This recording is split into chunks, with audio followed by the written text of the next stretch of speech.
Ask people in Connecticut, and to them, the state's highways and roads mean traffic headaches. 95 is terrible. I used to work down in Stamford, and going in there was a nightmare every day. Cracks, rough surfaces, and potholes. At this point, it's kind of a joke when I drive there. I'm like swerving because I know exactly where they all are, so I'm kind of weaving in and out. And it's costing you a lot too. According to TRIP, a national transportation research nonprofit, the average Connecticut driver spends about $711 a year on vehicle operating costs because of the state's road conditions. Wasting gasoline, idling your engine, sitting in traffic, and wear and tear on your vehicle. When it comes to our bridges, 248 of them are considered structurally deficient. And due to some much needed improvements on our rail lines, trains are moving slower than decades ago. In fact, a recent White House report gave Connecticut's infrastructure a grade of C-. 62% of Connecticut's major roads are in poor to mediocre condition, and 62% of Connecticut's bridges were built before 1969 with a 50-year lifespan. So we're in pretty rough shape. The Connecticut Department of Transportation has some projects lined up to fix many of these issues. Deputy Commissioner Garrett Eucalito says the key to making them happen sooner rather than later could come in the form of President Biden's $2.3 trillion infrastructure package. Without that, all we'd be able to do is just patch things and keep things going with state of good repair, making sure that it's keeping at a baseline standard of safety. But with these additional funds that might be coming forward under the American Jobs Plan, we can not just fix it, we can fix it better and fix it for the future. The DOT gave the details of its plan only to Fox 61.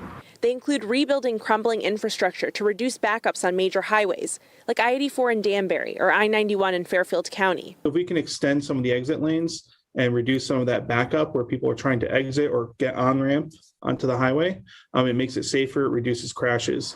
It's that safety aspect that may be the most important. 2020 was the deadliest year in decades on Connecticut roads. The DOT looking to not only make the roads safer for drivers, but for everyone around them too. Installing crosswalks, high visibility crosswalks, including countdown heads, having better lighting, and installing bike lanes where there's a lot of bike traffic as well. Perhaps the biggest theme among the projects, updating the state's infrastructure as a whole. As we replace our infrastructure that's falling apart, we're going to replace it with more modern systems. Part of modernizing the state's infrastructure is making our streets smarter. So that means getting rid of outdated traffic signals and replacing them with new ones, with technology that can not only communicate with newer cars, but also with each other so that you're not sitting at a red light any longer than you have to. And it's starting right here on the Berlin Turnpike. So if there's really light traffic conditions, they're going to talk to one another up and down the entire Berlin Turnpike and adjust their timing patterns based on the traffic levels. While federal aid would help make this all possible, state lawmakers say we can't just depend on that. And the time to act on a state level is now.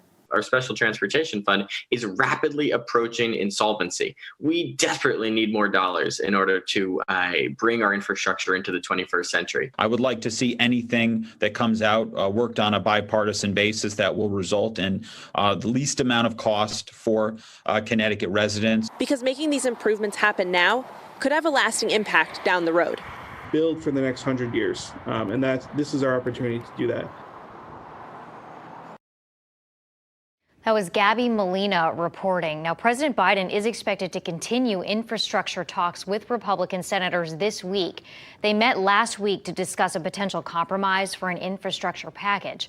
The president said he was optimistic they could reach an agreement.